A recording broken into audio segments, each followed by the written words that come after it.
Hey everyone, it's Mike here, and I'm at Deep River County Park today, and I'm going to show you how maple syrup is made. We're going to be making maple sugar. Raise it up a wee bit to Like I said, you get a taste of simmer that. it instead of burning You can it. go up there and also get like granulated maple sugar here too. These are maple sugar cakes. So what we're going to wind up doing is we're going to go a stage further. You know, we're going to boil that down, and it's getting pretty darn close. If you were around here about what do you figure? About another 45 minutes, half an hour? About that. Yep. Getting pretty close. You know, what's going to happen is we're going to take, anybody make candy? You know, you put a spoon in, you pull a spoon out, and it starts a thread. Like so, when it gets to that stage, we're going to look at it, and we're going to eyeball it. We're going to take that big kettle off, and we're going to pour it into that trough.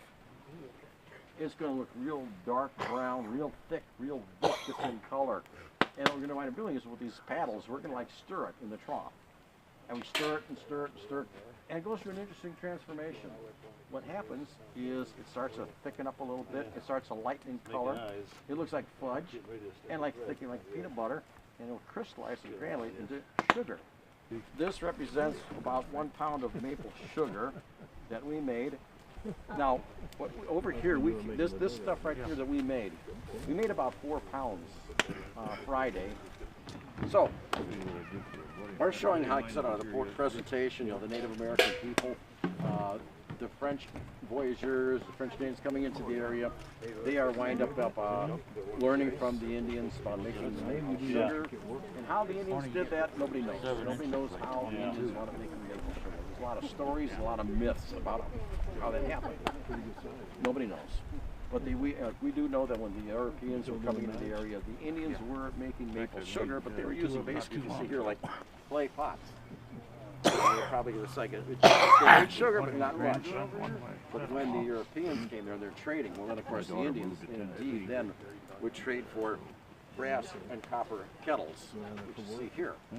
Now in an Indian camp, you probably see about maybe 3 of those big 12-gallon kettles hanging here. For the Indians, during that time for sugar camp, what would happen would be it would be a continual operation, 24 hours a day for about 4 to 6 weeks. Now you're just putting ice in there? Sap. That's frozen sap. Oh, it's frozen sap. Okay. It's good for you. Oh yeah, it actually is. The maple sugar. No, I meant the smoke. Oh. But yeah, the maple sugar is sure. Yeah, it's got like 11 different vitamins and minerals in it. The sugars you buy in the grocery store have 2 things in it only: a sweet taste for your mouth and calories for your waistline. Yeah. It helps expand your horizons. So we saw how the voyagers make maple syrup, so let's check out how it's made today. When we're in production, we did 10 gallons so far this year. Yeah. But when we're in production, I mean, this thing's boiled. You have Oh, to, I've you have seen to, it. like, Yeah, shout when it to- really goes. Yeah, it goes.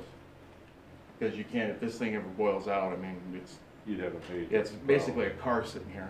I'd be looking for another job if it boiled out. So. Yeah.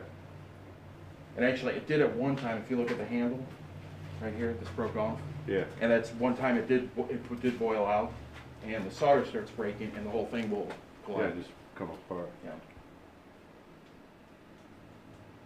And because this is it's wood-fed fire and it's attached, the fire goes from there, it's fed there, it goes all the way to here.